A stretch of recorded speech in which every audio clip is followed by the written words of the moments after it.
Clash of Clans, Episode 3. Skilly beep beep beep beep skilly beep. And we're back! Clash of Clans and the fans of the stands. It's me here, your pal, Biggity Boneyard. I'm sitting here with my pal, Scotty. We're live in the sound studio of KBSMT, that's Scotty's basement. I can still never get over your radio announcer coming on. I love the radio voice. And we're back. We are back. So let's talk a little bit about where we're at since episode 2. Now, we recorded episode 3 right after episode 2. Yeah, right back to back. But there was a few sound issues. Yes, so it got even worse in episode 3 because I wasn't even looking at the mic for the second part because I was just slaying nerds for you guys. Yeah, so he's looking away. And so we thought better to be put out there great content than mediocre content. And I guess I'm excited about it. I think episode 2 was really pretty good.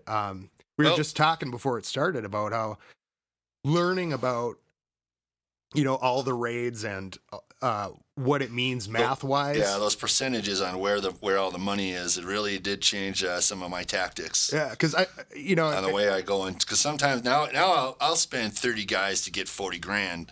Just because I can make 30 guys in the 3 minutes it takes to get that 40 grand, and I don't have to wait at all. Right. And it's a profit, Right. Well, and it's like when you hadn't seen that wiki page until we sat down to do it. I still actually haven't seen the wiki page, but I didn't even know what a wiki thing was. About the loot. And so as we sat down and really worked through it, we kind of figured out the implications of it. And ever since, I go into a camp and I know immediately if it's over 198K, that means there are resources that I'm not seeing. And so I have to wonder more about whether or not they're in the pumps. Mm-hmm, mm-hmm. So if you haven't, I definitely go back. Oh, by the way, last, I guess on episode 2, we said for the Dark Elixir, go for the drill. Because it's only 5% in the thing. But, if the guy's got 10 grand there, 5% is 500. And right. The drill tops out at 240 at level 2. So just to re-say, go for the storage tank if it's it's a big amount. Go for the tank. I would totally agree. I found that going for the drill is good, but it's only maxed out at mine's 240. 240, and it's so never you're there. Only going to get about 180. Minus, give or take, out of a full drill. I just upgraded my Dark Elixir pump to level 3.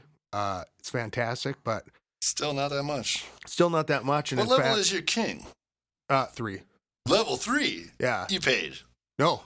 What? I think I paid for the first one. What? With a few gems. I paid to get the king. I paid to fill my 10,000 thing. For and the I just first built one them, I did because it was right away, and I had those gems sitting there that I've been stolen collecting. that much Dark Elixir from people? Yeah, I'm almost. I guess I'm at 15 grand, but people keep coming in, and even with that new pump, it's like people see that I've got that Dark Elixir, so I barely break even. I'm each day just. Like I said, if you're gonna stay up in those high trophy ranges, that you're gonna get Dark Elixir every time.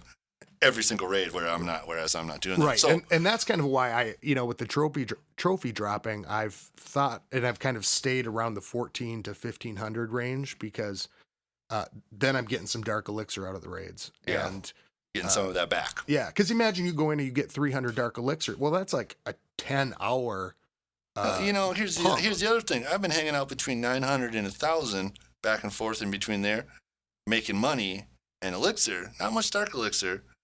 But I'm also not getting defeated. Okay. I'm not. I mean, they'll go and they'll take my town hall, which is out there at the bottom. Right. And I'll get a shield for it. But they're not getting into the middle. Okay. They're not getting the goods. I dropped trophies last night before I went to bed, and I got to say, I got raided 4 times last night. They took a lot of my resources. I woke up with 113 trophies. Yeah. So, I mean, I think there's something to be said about where you do put your trophies because obviously I won, but I lost a ton of resources. Yeah, they hit you a bunch of times because you want that first guy that hits you to give you a shield. Yeah. And do you keep your town hall inside your thing? Had it been on the outside, you probably wouldn't have had to bother about it. See, that's a really good point. Another good point about keeping your town hall. If you don't really, even if you do care about trophies, it's still that shield that's going to get you. Yeah. Yeah, because I would have probably definitely had a shield. Because the barbs couldn't resist it. The archers couldn't resist it if it's sitting out there. Everybody goes right for it.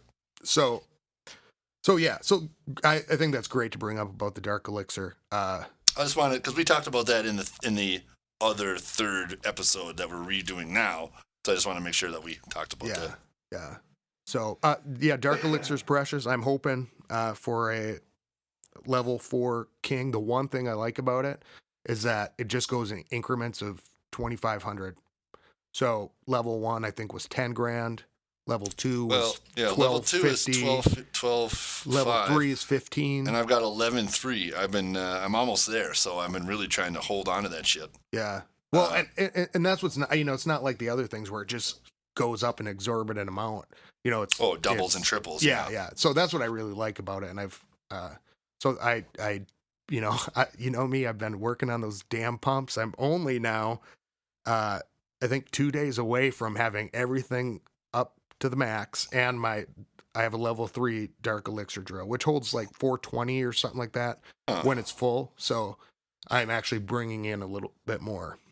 It holds 450 when it's full. Yeah, 450, and that's pretty good. That's a big chunk. Yeah. So I've been full pumps and mines for a couple of weeks now. It's a nice little collection daily. It definitely helps out, and we've talked about this. We talked about this in 2. We talked about it in episode 3.1. This is episode 3.2. Talked about it in episode -1, but but that one didn't work at totally all. I was smoking the it. whole time, and nobody. Yeah, it was terrible. That was a terrible episode. We're definitely working for it. This has been a challenge of technology, a challenge of figuring out the iTunes and the website and just these microphones. But we are going, and we're going forward. And we're going forward, and we're going strong here at WBSMT. So a whole bunch of blankets hanging from the walls in Scotty's basement. Yeah, sound canceling. Yes. We get really fancy up in here. Sound cave. So that's what's been happening with the podcasts. We are getting on our regular schedule now. I think that the issues are worked out. So I'm all healed up from last week. Even last week during the podcast, you should have heard number 3. I was hacking and coughing all the way through it. Yeah. So it took a whole bunch of Wall-Tussin expectorant. And coughed up all that garbage. Yeah, gross. Super Thanks, gross. Everybody. Now everybody's sitting out there going, "Oh God, I wonder what he sounds like when he's." Well, I sound good now. You sound pretty good. I'm not hacking like I was last week. You're much better, and it was a marathon at the end of that episode 3. We were trying to get through it. At the very end of it, I was holding my breath and holding that coffee, so Scotty could finish up and tell everybody what to do and see you later. I'm going, face is just turning red. I had a lot of editing to do on that one, and we pretty much just go straight through. So what we did on episode 3, the first one, and it actually is kind of good that we waited because we basically broke down Boneyard's defense and strategy. Tactics. We were talking tactics, and we only did get to mine because we ended up jibber-jabbering for 25 minutes just on what I was doing. Yeah. But tactics, let's talk about it. So we're going to talk about tactics, and this episode, I'm going to pretty much just interview Boneyard and start from the beginning, his approach. We take very different approaches to raiding. Raiding and defenses and things of this nature. So we're just going to go through it. And I know that all of you guys out there all have your own different and unique approaches. This is just a kind of window into where we're at, how we do it. We'd love to hear from you, suggestions, those type of things. And Boneyard had actually given me a few suggestions on my camp last episode, but we'll wait until episode 4 to really get into mine. Did you change any of those things? I did. Okay, we'll talk about that then. There's some really good pointers. Switched it out. Yeah. Good. So, all right, Boneyard. So where do we start? So start with Miller Lite. Official sponsor. Unofficial sponsor of ClushClansPodcast.com. All right. So what do you want to talk about first? Do you want to talk about your defensive strategy, or how about let's start with raiding? Okay, well, let's start with my army. Let's start there. Let's see what I have. It's full now. I have a...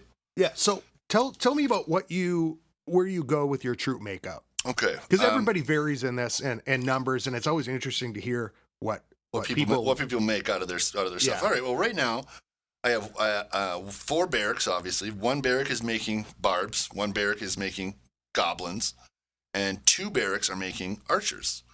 They're all level 5, and they are all at different time frames. So I generally don't even use them all every time I go raiding. So they're always at different levels of right now I've got 84 barbs, 87 archers, and 29 gobs. That's a pretty good split.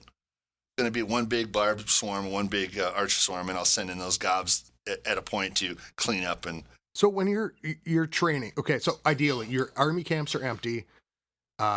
You go in to say, all right, I am going to train the troops. What is your ideal number? What's your ideal mix? That's about right. 100 archers, 50 barbs, 50 gobs is, So you rely really heavily on the archers. Yeah.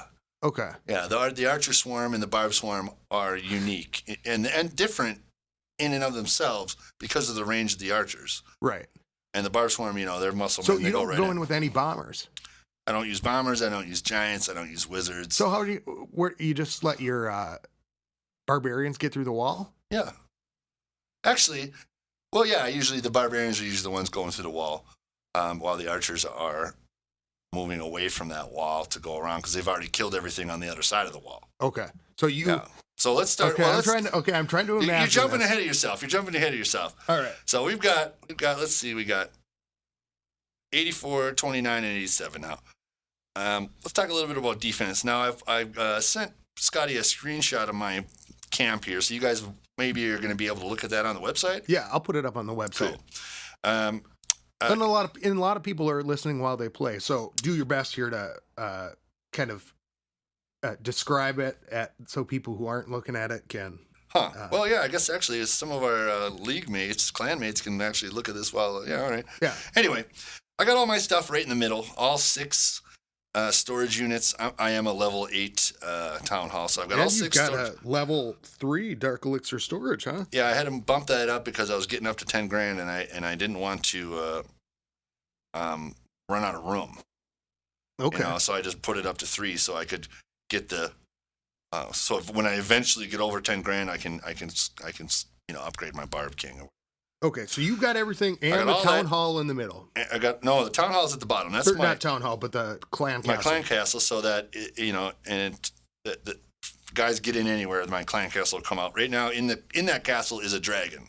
Ooh. Which is nice to have for defense because they come out and if they don't get killed, they go back into the castle for next time, which is key for especially when you're like at 100 and got your 130. That thing will come out every time you get raided. Because if they don't kill it, it survives. So basically, if you get a dragon, maybe don't use it on a battle. This dragon has been with me for like 3 days. Oh, no wonder I haven't seen you requesting troops so much. Yeah, I don't request troops anymore because I just got this dragon that's killing it. Okay, so that's there's a defense. There's a defensive move. If you don't need an extra 20. Right now it's only 20. It's one of my next upgrades is making that 25. And so I got all my stuff in the middle, and then I got all the way wrapped around it in a couple tiers is all my defenses. All of my defenses are behind walls, and then on the outside is the barracks and the army camps and 6 of the 12 pump/mines. I've got 3 mines, 3 pumps on the outside, 3 mines, 3 pumps on the inside, and it's all spread around in a way that there's no 2 mines by each other. There's no 2 pumps by each other. That way, when people come in for they only want gold, or they only want elixir. It doesn't make an easy target for that kind of thing. And that was that suggestion that you gave me was. Yeah, you had all your pumps along one wall, and if you were looking for just elixir, you hit that and leave. Yeah, and I got to say that it made so much sense, and I hadn't really thought about it that way. But when I go into a camp and I see that they're all lined up, it's like I'm gonna hit them all real quick and go and bust out here. I'll just drop 20 gobs and go. I'll take that little 40 grand. Oh, definitely. So, and what I thought was interesting, what we talked about before, was that you put your army camps away from the wall, but you put your resources close. And I guess one of the questions that I had was, and I think when you start up, when you're lower levels, you want, a lot of times you put the stuff away from the walls to build it makes a barrier, but like a safe zone. Yeah. Where other people can't drop but as troops you get, on you. As you get farther up and you have a bigger camp, those things change. So what would you recommend for what things you would put away? Well, I'll tell you why I do what I do here. Now, the way I've got, there's starting from the top, spell thing is right up in the corner. Then you got a pump. Then you got a army camp. Then you got a mine. Then another army camp. And the way, I don't have anything close together. The pump and the mine aren't together. But it creates, and the pump and the mine are right up against the wall. Right. Whereas the army camps are 2 squares away to bump that barrier out. And it creates lanes where people are going to drop their guys and they're going to come straight at my mines, or they're going to try to, and they'll get diverted into the army camps. But if they have gobs or something and they get there, I got spring traps around, all that stuff on the outside, and it gets people. Yeah, because they'll stop coming at you. And here's what you would see raiding his camp: you would go in and you could see where you could drop your troops. And between the army camps, there would be a little U shape going down to close to each of the resources, or the pumps or the mines. And if you dropped in there, whatever went in there first. If you dropped in archers, they would be all fine. Your stuff is gonna but be as soon as you sent in your giants close to that, you think, hey, I'm going to get really close to this wall, and you drop, and then they would follow that line and get they're kicked out right out. And they're pooped right out, and there's never mine in, So that's part of my defense is it makes it look, it just doesn't look like a target. There's no clumps of things to get other than right in the middle, and that right in the middle is overlapped by 3 mortars. Basically, it's overlapped by everything because I have my everything, spread around the outside of it. So even if you get in on one side and take out all my defenses on one side and get into the middle, the other three sides are pounding you until you're dead. So what would you say to people about the importance of mortars and where you place them? Mortars are crazy important. Get them upgraded as soon as you can. Yeah, I'm so on board with that. Yeah, they're badass, and they just those and your wizard towers because splash damage. Splash damage. It's the better of anything there. And the thing is when you look at what it's going to be to upgrade, or how much it's going to cost, it usually adds 1 point.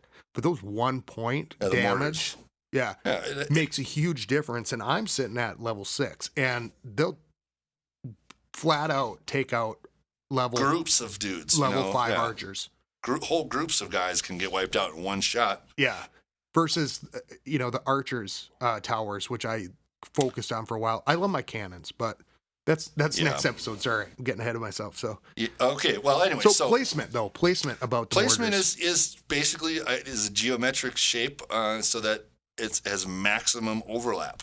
Okay, but would you put all your mortars in one spot? No, you can't do that because then somebody gets in and destroys them. You want them spread around in different compartments of walls so that no one swarm or group of guys can come in and take them all out. That's where exactly I'd go for is I'd head straight for the mortars. That's the mortars and wizard towers. That's what I do. That's my tactic is the flying V right into those fucking... little shout out to the Mighty Ducks. The Mighty Ducks there.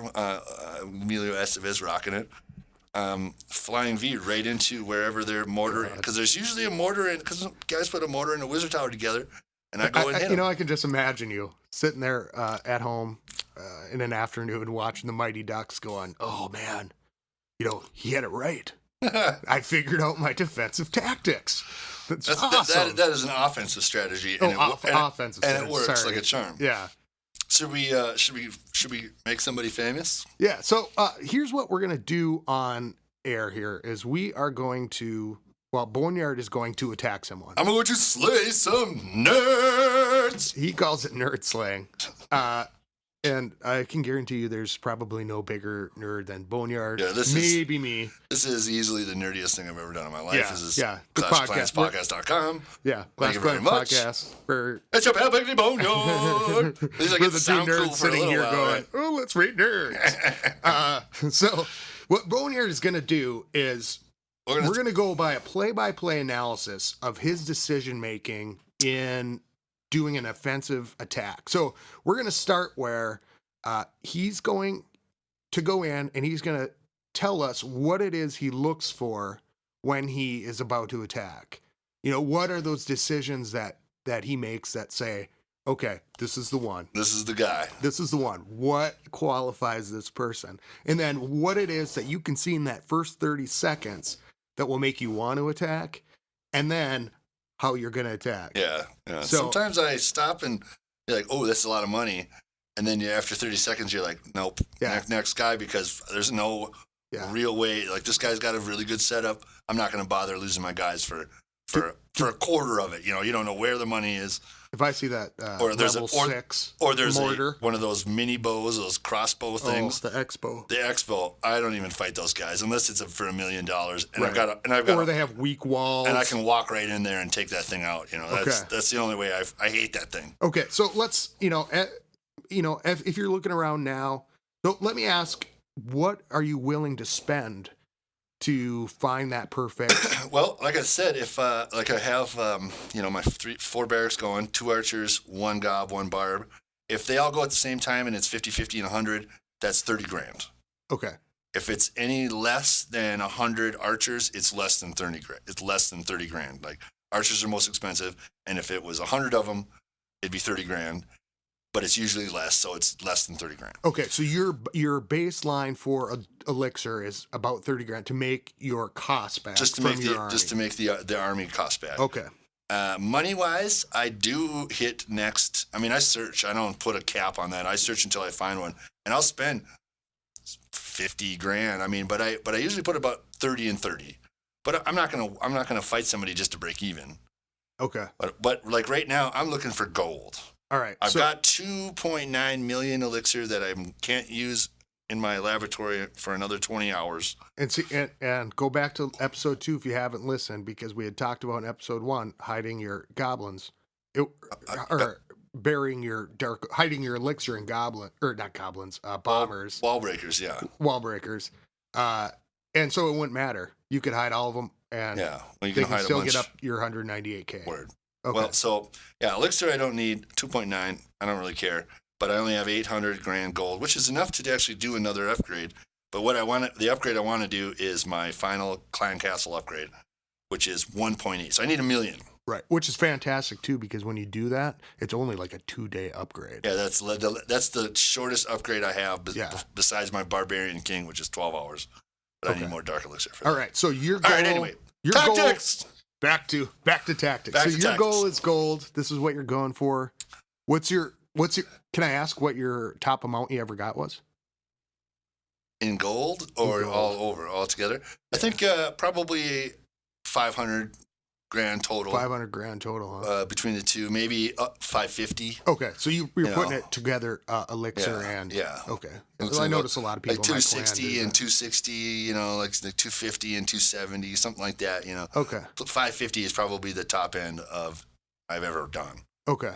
I think I probably took 300 grand gold once, but then I only got like 40 elixir, and I was like, hey, that pays for itself. But right. So you're going into this one and you're looking for gold. So what ideally, how much would you be looking for? And what would you be willing to settle for? Well, if it's like 100 and 100 and it's easy, I'll go for it. If it's 200 and 200 and it's hard, I'll go for it. If it's 200 and 100 and it's hard, I'll look at it. Okay. You know what I mean? That's about where my thing is. All right, let's go. Attack. Okay. So find a match. Let's go through your thought process. Thought process is all right. Let me talk here. All right. So we're going to find a match. I'll shut up. And it's in the cloud goes diddly diddly. And that guy, no. We're probably going to be pushing this button for a while. Okay. So as you're looking through it, why are you denying these people? Just because too little? There's just not enough money involved. Okay. I'm not gonna even stop them. Too. 66.49. These are in thousands. And I'll let you. 26, 8,000. No. And just let me say here, it is better to not be so automatic, because there's a couple of them that I could have taken, and as I've hit next button and the clouds come up, I'm going, no! Yeah, there's huge payday that you just passed up because you didn't look at it Those enough. moments, it's like, or even a short payday that's just simple. Yeah. And you didn't look at it. Or a couple of those times. Or you're like, there's 1,000 or 1,200 dark elixir available. Yeah. Even if there's no gold or an elixir, you just pass it. You're like, well, that's fine. I'm going for that stuff. I would have gone for it every time. Yeah, definitely. Send the guys in straight after it. Okay, so I've hit this button. I've been hitting this button this whole time. And because you're level 8, so you're at 580 per battle. So it's costing you. But what's this? 28,000, 79,000, and 266. Let's take a look. Oh, I don't know. Nah. It's not. And this will come in episode 4, but I typically don't go for anything under 100,000 gold. Yeah. Period. My army is 85 grand to train, or 75 grand. 75,000 elixir to train. Yeah. See, that's a lot. But I'll sacrifice that sometimes just because I've got elixir building up and I have nothing to spend it on for days. So. Right. But you spend it but you got to get something for it. Right. You got to get some gold for it, or you got to get some dark elixir for it. Okay. 30,000 elixir that I spend on all level 5 dudes is plenty.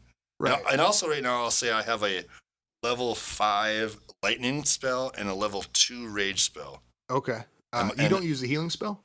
Well, I don't have one. There's one cook. Actually, there's another rage spell cooking right now. Okay. But I do use it. And I'm a big fan of the. I haven't upgraded it yet. I've just been upgrading my lightning spell and my rage spell. So, also tell us what level of how many trophies do you have right now?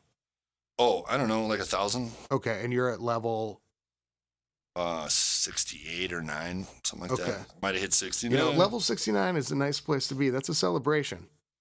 Oh, hello. Okay, what did you find? DJM. I'm going to make you famous. DJM.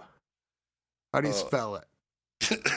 Capital DJ? Oh, there's a space. This is DJM.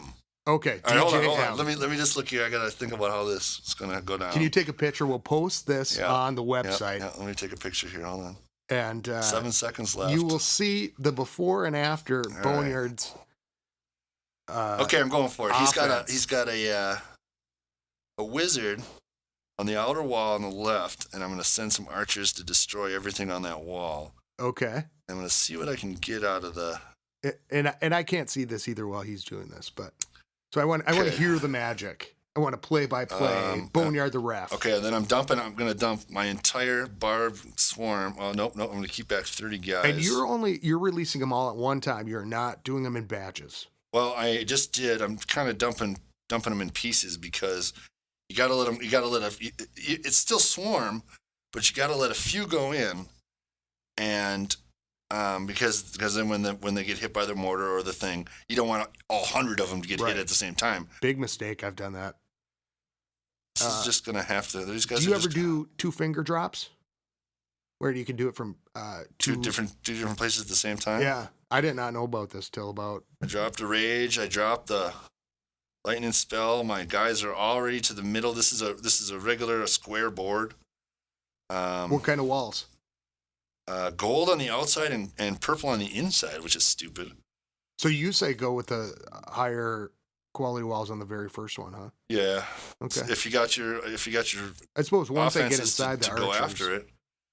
Oh, you know what? Just because we're on the news, dragon drop.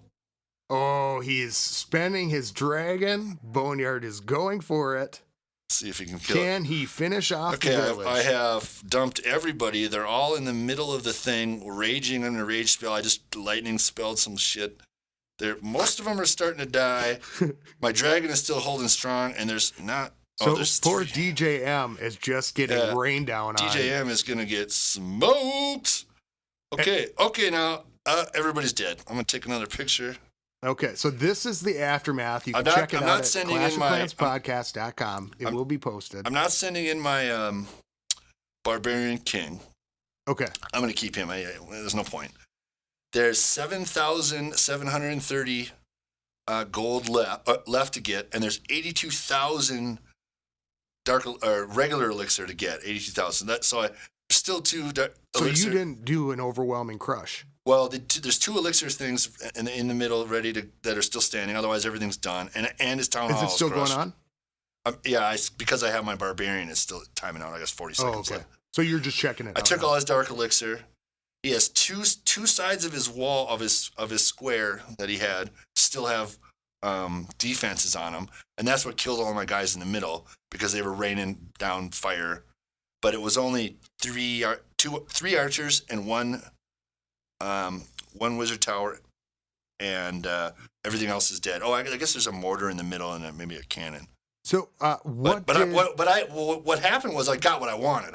I took out that wizard tower, and it opened a big hole for me, and I just sent everybody in through that wall, hit a rage spell, and they just like buttered through that second wall, and just started attacking. And there were goblins and archers and barbs all hitting different stuff. The archers are staying back, hitting things. You know, the barbs and the globs go in, and so the archers are staying back, and they're shooting at the things that the barbs go after. So that's all of a sudden that's gone because they're double teaming it. Those barbs then keep moving and go do something else. Those archers churn and what's next to them on the other way. So then they split up. So they get in, hit it hard, split up, and meet her back in the middle. Okay, so let me ask you. And now let's see what I got here. I got $202,000. Very nice. 202,000 gold and 73,000 elixir. So it made up for your army plus. That's 2 armies. Right. And I got 77 dark elixir. That's a nice little drop in the hat. And 12 trophies. So now, having attacked, what did DJM do well that stopped you from crushing completely? He compartmentalized his defenses around the outside. He didn't let me just wash through the whole ring of defenses. And because I decided to just go in on one side and not put guys around, like I could have just surrounded his entire square, his entire wall with archers, and neutralized most of his defenses. But then when those barbs went in, they would have got slaughtered on the defenses that were left. Okay. Because there was a mortar on the inside which I needed to get to and take out. And but for what I did, he had all his stuff on the inside like I do, and he went in like the thing that I worry about when people get me is they go in through one side, and they like butter just come in 1-2 walls and get into the middle and start playing in the middle. But he didn't have as many higher up defenses, and they were spread out too far. He didn't have them overlapping properly. Okay. And so I got into the middle, and like for part of the middle, there was nothing hitting me because I had already neutralized that whole line of defenses on that side. So what would you have done differently? Would you have done anything differently? You got a lot of gold. You didn't get all the elixir. I could have got 80,000 more elixir. What I would have done differently, I would have moved my rage spell over a little bit so that it would have hit those, because it didn't go in the right spot. It went in a little bit too early, and those guys ran through it. I mean, they crushed what was in it, right? But they were already crushing what was in it. And then, on the first part, I shouldn't have dropped it on them. I should have waited a second. And that's what Nelson gave me as a piece of advice was make sure you lead them into the rage spell because they go nuts. Yeah, so don't drop it on them. Don't drop it on them. Yeah, drop it where they're going. Drop it in front of them because they go nuts and they really rip through some shit. So let's think about So DJM. I made you famous, son. Yeah. I dropped bombs on your moms. For all the poor people out there that are listening to this podcast, if you are DJM, please send us a comment at comments@clashofclanspodcast.com, or you can comment on your own picture on the before and after on the website. Yeah, in your face, son. DJ this, M. God. Skiggity, scratch all that. So that's where part of your my elixir went to and your gold. That's my tactics. Swarm. So the flying V. Let me explain why I call it that. Is because I went in right at the the wizard tower, because the wizard tower, and there was a cannon next to it, and then some pumps and mines there on that wall. I laid down some archers so they could just sit and hit all the things that were on the other side of that first wall, including that I centered them around the wizard tower. But because they're spread out, that wizard tower can't zap them all at once. Yeah, if you throw your archers right all in a ball, or you try to get your barbs in there, and even though they're going right at it, they're just going to get zapped. But once that thing was dead, then I dropped all my barbs in a clump, and then went at the wall. They hit it. Nothing was even shooting at them because the archers had taken care of it. They busted through, and then everybody went inside and kind of split up. Then I hit my gobs. They went in, and they got to the second wall because they wanted that good shit in the middle. That's when I dropped my my fury thing, and they like buttered into that second wall, and then everybody came in behind them, and they all died in there. But they took a lot of shit. So I guess I have 2 questions for you. Shoot. What? And you can hear my dog snoring in the background, probably. Hey, wake that dog up. Hey, dog. It's okay, Ellie. Okay, I guess I have 2 questions for you. One is, how has your army formation changed over time?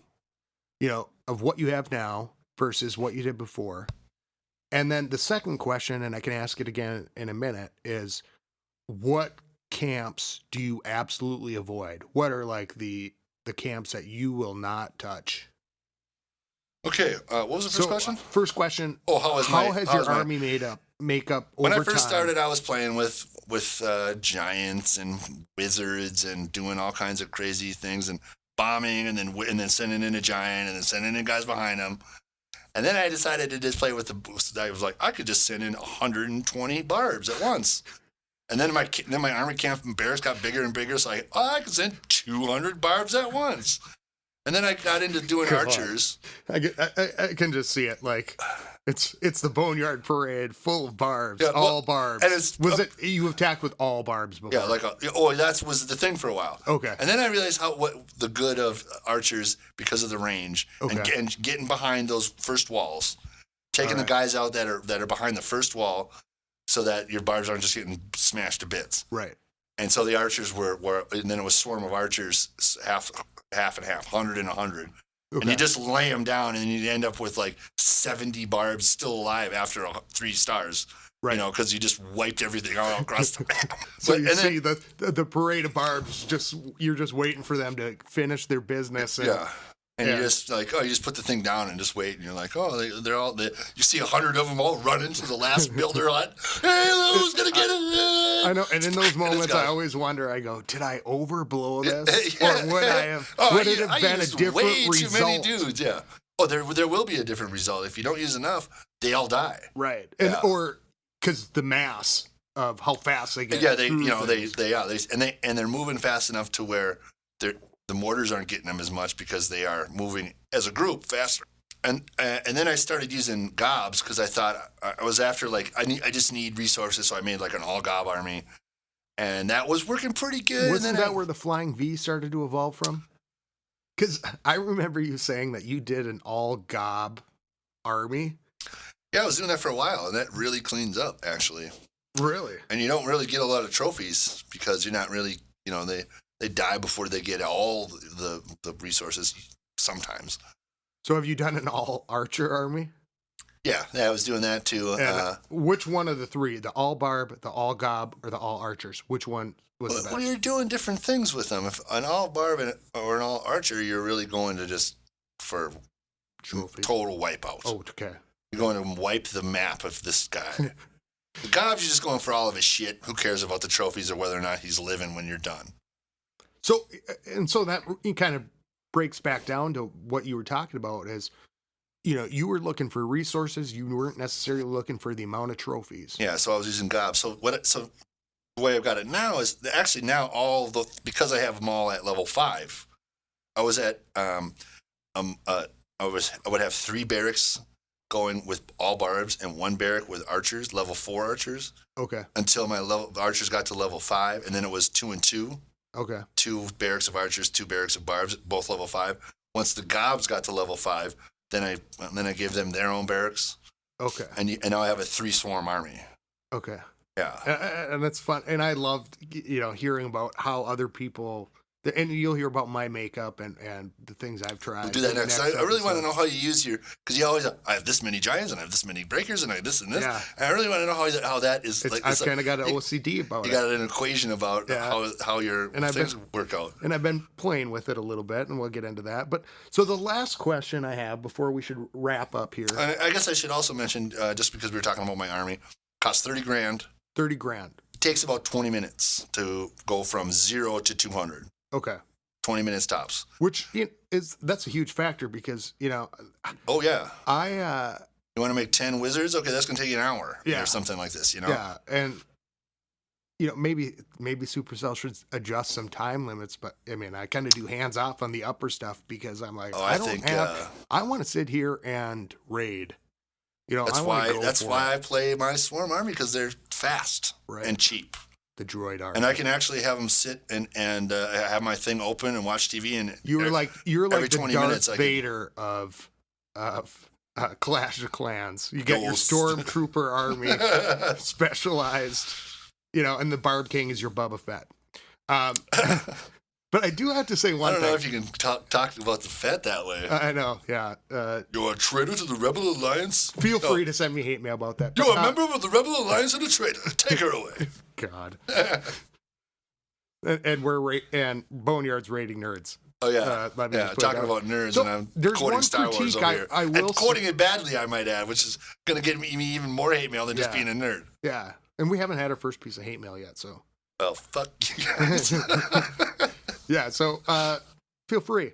I do have to say one thing about your camp and your tactics, and that I question, and this is what I learned, is I keep my giant my Barb King on sleep because I feel like the Barb King sucks at defending your village. Yes.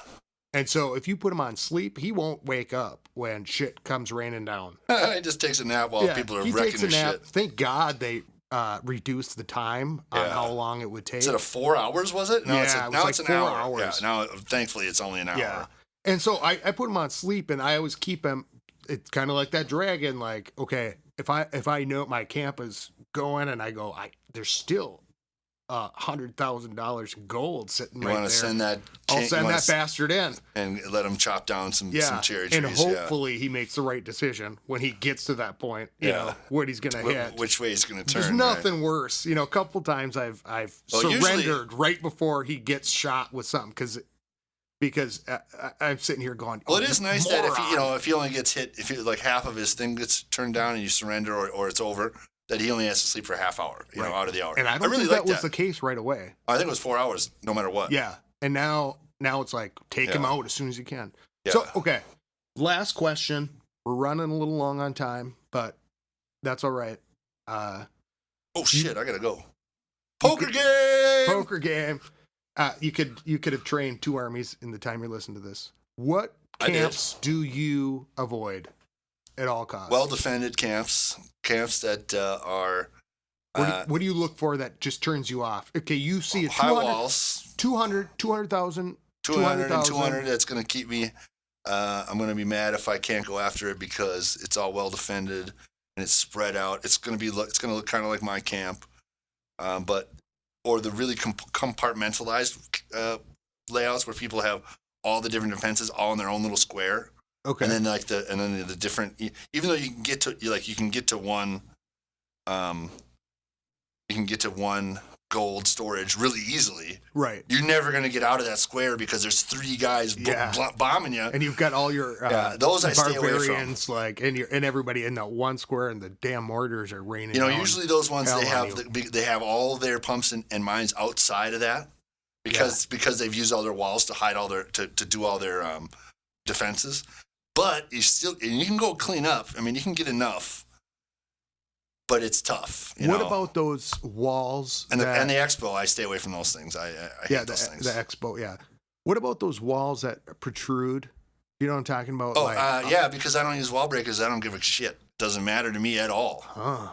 Well, that's something to talk about next week. It doesn't matter to me at all, and that works. You have walls. I suppose. You have those if wall your nubs. tactic is the wall breaker, if you have those wall nubs that stick out, I've used wall breakers in the past and had them, or watched them. People do that to me because I've got a couple of those nubs on my thing. Yeah, on my setup. That's a really good. That's something to talk about next week because I do know some successful tactics for getting through those multi-layered walls, and I guess I'll talk about that. Yeah.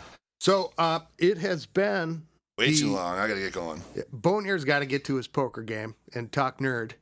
Thanks for listening to this episode 3, Clash of Clans. Please leave us your comments at clashofclanspodcast.com. Yeah, listen, we'd love to hear from you. Just a hey, what's up from Bangladesh or wherever the fuck. Yeah. It'd be cool. Yeah. And leave us a rating on iTunes. You can find us on iTunes. You can find us on clashofclanspodcast.com. You can like the Facebook page, clashofclanspodcast.com. I believe. I think you said that once. I just set it up, so it's really in the infancy stages, but I'll start sharing the same stuff from the website there. Cool. So we're getting rolling with this, and Boneyard, any final words? DJM, suck it. I done crime, son. We'd love to hear from DJM. So DJM, if you could send us an email, comments at clashofclanspodcast.com. Should have checked his clan. I could have sent. We could have. Or comment on your destructive photo. But he still did. He still kept 80,000 of that elixir. Well, yeah, and he didn't get totally destroyed. I didn't get too many of his trophies, but who cares? I mean, I took what I could, and he didn't lose much because he probably had, 2 million gold? Right. If I took 200 from him? Yeah. You were a fly. There wasn't a lot in his... You were a slight buzzing in his ear. Yeah, I don't think there was a lot of it was out of the mines. It was all out of the center, which when it came in and demolished. But, yeah, it's not a big chunk. I would have been pissed about losing it, but he didn't have his shit set up to defend. So if you have comments on Boneyard's tactics as well and want to give Boneyard some advice, please feel free to leave a comment or send us comments at clashofclanspodcast.com. We'll be posting episode 4 later this week. So yeah, thank you all for listening. We can all learn how Scotty does his thing. Thanks, Mom, Grandma, everybody I've paid to listen to this podcast. All you nerds, suck it. Yeah. All right. Peace out. Skilly beep beep beep beep skilly beep.